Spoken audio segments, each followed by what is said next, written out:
kind of chatting before this, and we were talking about moisture Yeah. and that being a common problem. So what kind of common issues do you see here in Central Florida that pertain to like water and moisture and things like that?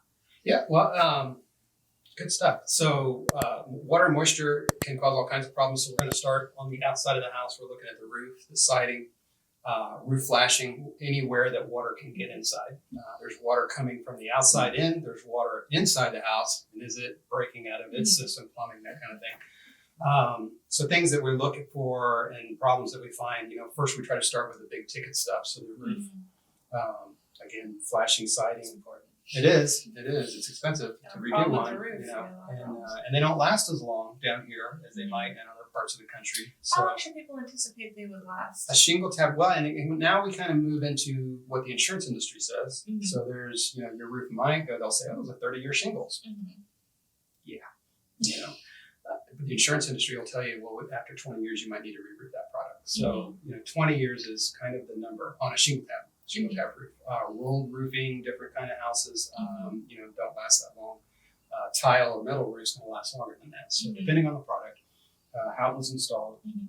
So yeah, we're going to look for any problems with water getting into the house like that. Expensive things such as the HVAC system, AC and heat, electrical components, safety issues, with all of that, safety issues with the pool, kids potentially being able to fall into pools, things like that. And so you're looking for people to maybe have, the little fence. Safety fences, or down here, they'll have alarms, and especially in the short-term rental houses, on all the windows and doors that lead to the pool, screen enclosure around the pool, that kind of thing. So checking for potential safety issues. As far as common issues that we find, usually they have to do with moisture. So problems inside. Wood rot is very common, right? And that's not necessarily the end of the world, right? No, anything can be fixed. Like I see it a lot in the door jams. Right, side garage doors in Florida, every single one of them water damage. It's just not a matter of if, it's when. So holes, bad. Water gets in and find a way. So.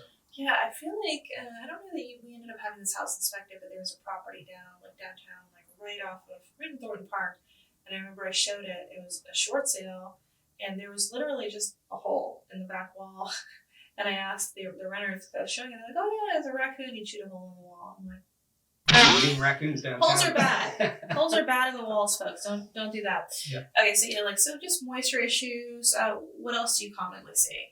And we were talking about polypiping. We've talked about polypiping.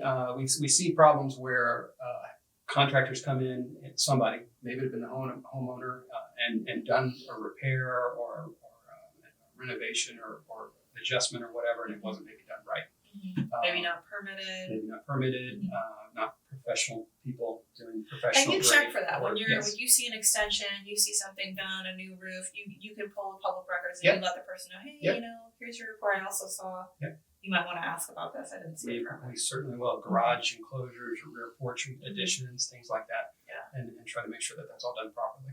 Right. And that it's safe, and again, that it's not going to come up for your buyers if they decide to flip that house, sell that house at some point in the future, a year, 5 years, 10 years, 20 years, whatever, down the road, and have that conversation again with their buyer's inspector. What are some of the smaller items that you see a lot? Cosmetics, which we don't comment too much on. It's kind of, cosmetically, generally kind of as is, what you see is what you get. But I mean, if there's, stuff, and then we're going to, bring it to your attention. If it was out of the ordinary, we do look for cosmetics on new construction inspections, kind of a different thing. Oh, yeah, that's a good thing. So if you're doing new construction, I mean, ideally you start when they pour the slab, right? There's phase inspections, we go out as the house is being built, or some people just have us come and do a final walkthrough inspection. It all depends on maybe where they're at in the process and how they feel about that. But yeah. Okay. So smaller things would be little things that maybe aren't an issue now, but could become an issue in the future as time goes by, because it's going to wear out. Right. Yeah. Like the leaky faucet or the outlet that's, not quite right, or toilets loose to the floor, or, showers not being caulked. So cracks in the shower walls, things like that are going to lead to, may not be moisture damaged yet, but it will. Could be. Yeah. Okay. Yeah. All right, great. Have us come out. We'll check it out. Awesome. All right. Thanks, Tony. Thank you.